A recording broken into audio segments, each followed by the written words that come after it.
ஓம் Sai real estate நான் ரவிக்குமார். நம்ம இன்றைக்கி பார்க்க போகிற சைடு பார்த்திங்கன்னா சென்னை குளத்தூர் விநாயகபுரம்ங்க. சென்னை குளத்தூர் விநாயகபுரத்தில் ஒரு அருமையான ஒரு ரெசிடென்சி ஏரியாவில் புத்தம் புதிய ஒரு G+1 டைப்பு வீடு தாங்க. ஆப்போசிட் உள்ள பில்டிங் தான்.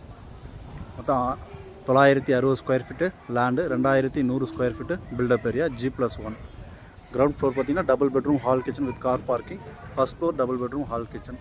ஈஸ்ட் ஃபேஸிங்கில் 22 அடி ரோட்டில் அமைஞ்சிருக்குங்க. 22 ஃபீட் ரோடு ஈஸ்ட் ஃபேஸிங்கில் வீடுங்களுக்கு மத்தியில் அழகான ஒரு புத்தம் புதிய வீடு தான் இது. இதோட விலை பார்த்திங்கன்னா 1,25,00,000 விலை நிர்ணயிச்சிருக்காங்க ஓனர். சைட்டு பிடிச்சினா சிறிதளவு நெகோஷியேட் பண்ணுறதுக்கு வாய்ப்புகள் இருக்கலாம். 1,25,00,000. சைட் லொக்கேஷன் பார்த்திங்கன்னா விநாயகபுரம் பஸ் ஸ்டாண்ட்லேருந்து ஒரு 1.5 கிலோமீட்டர் டிஸ்டன்ஸ் இருக்குதுங்க. காட்சன் ஸ்கூல்லேருந்து ஒரு 1 கிலோமீட்டர் டிஸ்டன்ஸில் இருக்குது. கடப்பா ரோட்லேருந்து ஒரு 800 மீட்டர் டிஸ்டன்ஸ் இருக்குது. செந்தில் நகர் ஜங்ஷன்லேருந்து ஒரு 2.5 கிலோமீட்டர் டிஸ்டன்ஸில் இருக்குதுங்க. Velammal school 1 kilometre. ஸோ நல்ல ஒரு ப்ரைம் லொக்கேஷனில் இருக்குது. சைட்டு பிடிச்சா லைக் பண்ணுங்கள். சைட் விசிட் பண்ணுறதுக்கு கால் பண்ணுங்கள். தேங்க்ஸ் ஃபார் வாட்சிங்.